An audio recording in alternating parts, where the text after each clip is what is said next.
Hello, today I want to discuss with you one of the common mistakes I hear when speaking to non-English speakers.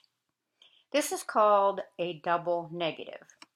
Now, a double negative is basically words that are produced or sentences that are actually produced when you're combining the negative form of a verb, such as cannot, did not, or have not, or a negative pronoun, such as nothing or nobody, or a negative adverb, never, hardly, or even sometimes a negative conjunction, neither or nor. So these are all different parts of speeches that can be considered a negative form of them. Now here are some examples of what I tend to hear. I didn't see nothing. See how that doesn't really make any sense? So what you probably want to say is, I saw something. I did not have neither her address nor her phone number. That kind of sounds a little strange too. It wasn't uninteresting. So instead you'd say, it was interesting. You need to make that into a positive. She is not unattractive. Again, you're making a negative statement by using not and unattractive. So turn that into a positive. She was very attractive. Okay, here's some other ones. He didn't see nothing. So if he didn't see nothing, he saw something. That would be the correct way to say it. She claims she has not seen neither Paul nor John.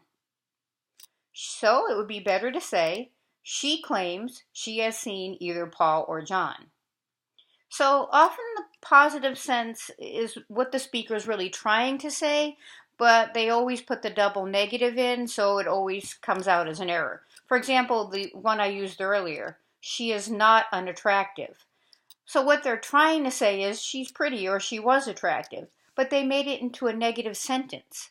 So to make it more positive, she is attractive. Of course, to some people, not unattractive could mean average looking, but still, you want to use the correct form of the verb. So basically, when you use an attractive, the double negative, not the unattractive, will carry the connotation of the speaker being factual as opposed to complimenting. So you want to always turn it around by using the positive word attractive.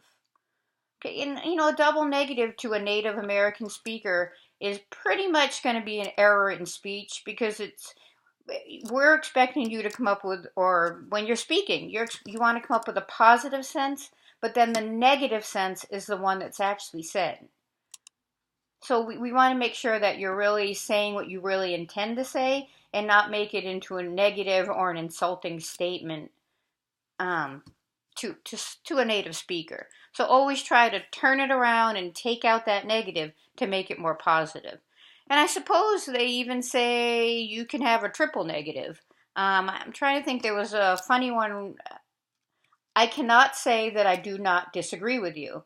So you got a lot of negatives going there. I cannot. I do not disagree with you. So if you follow through logically and think about what the person is saying, what they're saying is, I do disagree with you. Because they're saying, I cannot say that I do not disagree with you. So they're basically just trying to say, I disagree with you. So you really just have to be very careful when using the negative words. And again, always try to turn them into a positive. And if you're unsure, just ask your trainer or tutor if it sounds wrong, or maybe even write it down on a piece of paper as you're practicing. And think about it. I didn't see nothing. So you've got that negative in there. I didn't see, and nothing. So if you didn't see nothing, so you probably saw something. So, you looked out and you saw the dog. So you would say, I saw the dog, or I did see something. So again, just try to always flip it around into a positive sense. And again, if you're not sure, just ask. And I think a lot of times you'll notice after you've said it a few times out loud or even handwritten it down that it sounds kind of strange. So just flip it around and make that positive, make it more positive so it's not a negative anymore, and it'll make more sense to you and the person you're speaking to. Thank you.